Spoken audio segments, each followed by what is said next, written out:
कविता अपने माता पिता की बहुत लाडली थी। 3 बड़े भाइयों की बहन थी। कोई भी चीज मांगने पर उसी वक्त सामने हाजिर हो जाती। पूरे घर में रौब था उसका।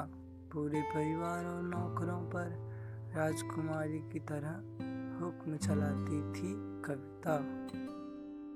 स्कूल में भी पूरा रौब था उसका। बड़े घर की लाडली जो थी वह, ऐसी ही उसने कॉलेज में दाखिला लिया। उसके ठाट बाट, बड़ी गाड़ी में आना जाना, हर दिन नया फैशन देखकर हर कोई उससे दोस्ती करना चाहता था। कई दिनों में उसके बहुत से दोस्त बन गए। पूरे कॉलेज में उसकी अपनी एक पहचान थी। इन दिनों उसके घर एक रिश्ता आया। खानदानी लोग थे और पापा की पुरानी जानकारी थी, जान पहचान थी। उसके साथ कविता के साथ कोई ज़बरदस्ती नहीं थी, पर कविता ने फिर भी हाँ कर दी, क्योंकि वह अपने परिवार से बहुत प्यार करती थी। वह जानती थी कि वह लोग उसका अच्छा ही सोचेंगे। लड़के का नाम राज था। राज काफी पढ़ा लिखा और समझदार लड़का था।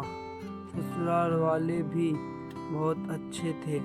ससुराल में कविता की जगह वैसी ही थी जैसे कि मायके में। कोई भी कार्य कविता की सलाह के बिना नहीं होता था। सबकी लाडली बहू बन गई थी वह। फिर उसके घर एक बेटे का जन्म हुआ। राहुल कविता को जान से प्यारा था।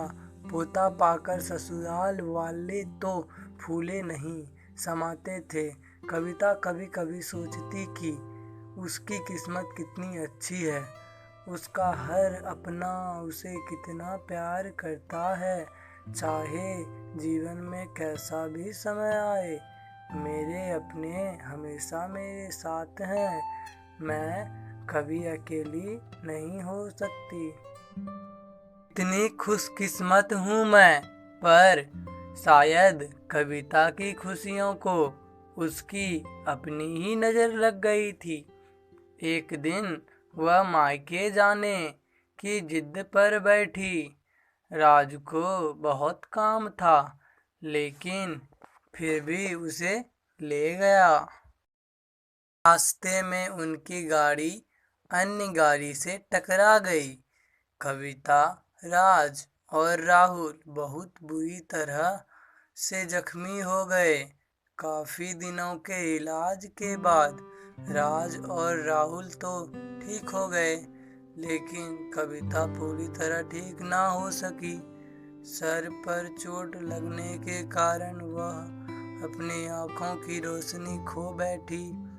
अब कविता की किस्मत जैसे उल्टे पांव चलने लगी।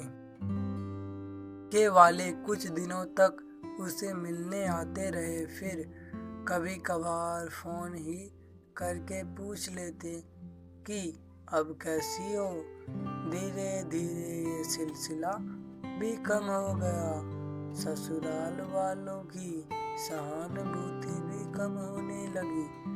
घर में किसी को पास बैठने के लिए कहती तो जवाब मिलता, बहुत काम है, अब तुम भी हाथ नहीं बटा सकती। भी चिड़चिड़ा हो गया था। बस राहुल ही था उसके साथ, जिसके साथ हंसते खेलते उसका वक्त गुजरता। एक दिन कविता के हाथ से कुछ सामान गिर गया, जिसकी वजह से राहुल को हल्की सी चोट आ गई। कविता ने, सास ससुर ने राहुल को उससे अलग कर दिया कि कहीं उसके ना देखने की वजह से बच्चे का कोई नुकसान ना हो जाए।